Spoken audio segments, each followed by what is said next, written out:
नमस्कार। अपने तेवर और नए अंदाज में देखना शुरू कर चुके हैं LR भारत। 2024 में लोकसभा चुनाव होना है और इसी के मध्य नजर तमाम राजनीतिक दल अपने अपने तरीके से चुनाव की तैयारी में जुड़ चुके हैं।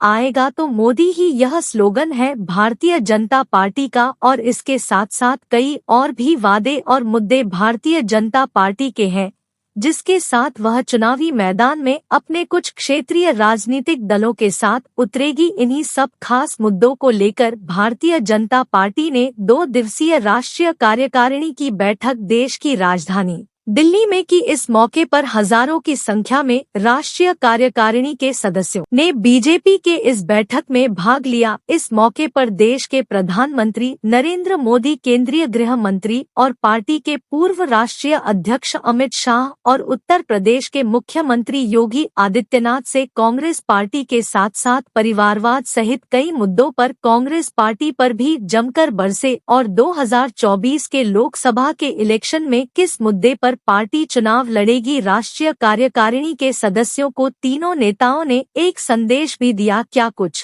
कहना है देश के प्रधानमंत्री नरेंद्र मोदी, केंद्रीय गृह मंत्री अमित शाह और उत्तर प्रदेश के मुख्यमंत्री योगी आदित्यनाथ का, पहले आपको सुनाते हैं। जिस भारत ने अपनी सीमाओं को सुरक्षित किया है, जिस भारत की आंतरिक सुरक्षा आज पूरी तरह सुरक्षित हुई है, जिस भारत ने सुशासन का स्वाद आजादी के बाद पहली बार, जिस भारत में हर तबके को देखने को मिला है और गरीब कल्याण योजनाओं का लाभ बिना भेदभाव के, न जाति, न मत, न क्षेत्र, न भाषा,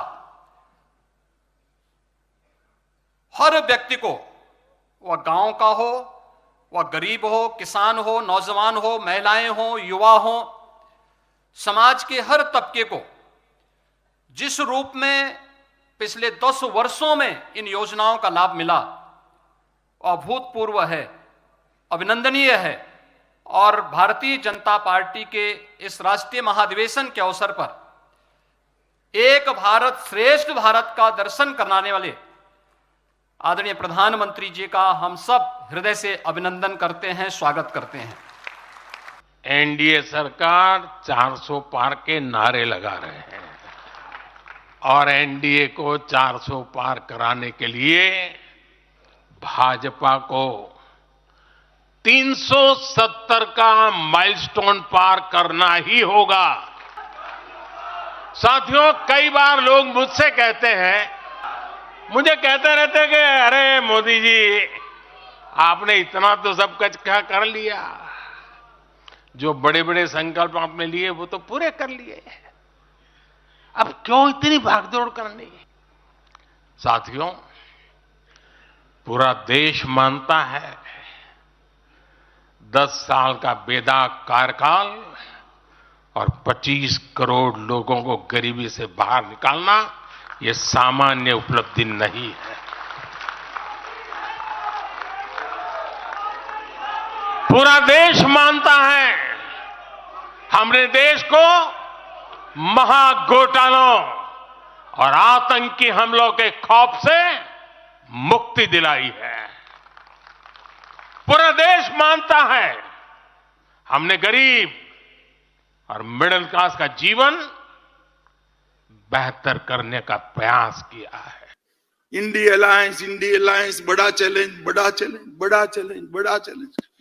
अगर मुझे कोई कहे कि इंडिया अलायंस क्या है, तो मैं इसकी एक ही व्याख्या करता हूं, 7 परिवारवादी पार्टियों का गठबंधन इंडिया अलायंस है। इससे ज्यादा कुछ नहीं है।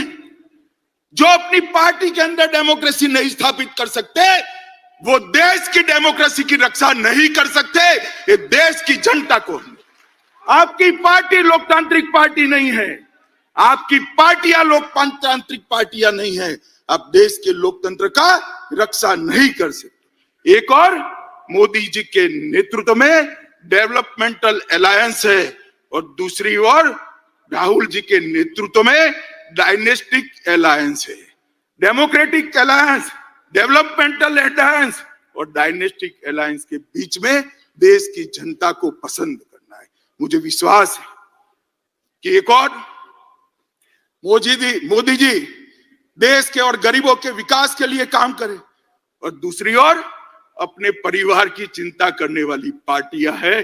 देश निश्चित रूप से विकास की राजनीति करने वाली भारतीय जनता पार्टी और एनडीए को सिलेक्ट करेगी, इसका मुझे पूरा विश्वास। देखिए साहब, इनके राजनीति में उद्देश्य क्या है? मोदी जी कहते हैं महान भारत की रचना हो, 2047 तक का लक्ष्य रखा, आत्मनिर्भर भारत की रचना हो, 2047 तक का लक्ष्य रखा।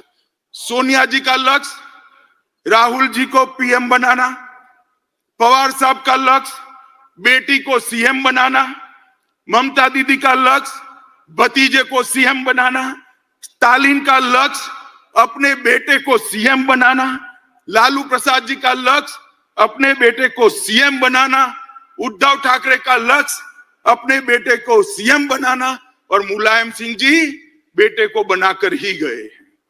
अब मुझे एक बात बताइए कार्यकर्ता भाइयों बहनों, जिनका लक्ष्य ही अपने बेटे बेटी भतीजों का कल्याण हो, वो गरीब का कल्याण कर सकता है क्या?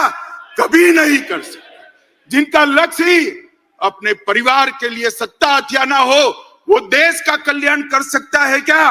कभी नहीं कर सकता। आपने सुना, साफ है कि 2024 के लोकसभा के इलेक्शन में भारतीय जनता पार्टी किस मुद्दे के साथ चुनावी मैदान उतरेगी और लगातार कांग्रेस पार्टी पर भी भारतीय जनता पार्टी के नेता कभी पीछे नहीं हटते। लिहाजा जनता से जो वादे कर रहे हैं इन पर खड़े उतरेंगे कि नहीं, यह तो आने वाले वक्त में तय हो पाएगा। लेकिन जनता क्या नरेंद्र मोदी, अमित शाह, जेपी नड्डा, योगी आदित्यनाथ जैसे लोगों पर भरोसा करती है या फिर महागठबंधन या कांग्रेस पार्टी को अपना बहुमत देकर नई सरकार चाहती है? यह तो 2024 के इलेक्शन के बाद ही परिणाम के साथ हो पाएगा। लेकिन यह जरूर है कि 2024 के लोकसभा इलेक्शन तमाम राजनीतिक दलों के लिए एक चैलेंज जरूर है। अगर आपने अभी तक हमारे चैनल LR भारत को सब्सक्राइब नहीं किया, लाइक नहीं किया है तो जरूर कर लीजिए। देखते रहिए LR भारत। नमस्कार।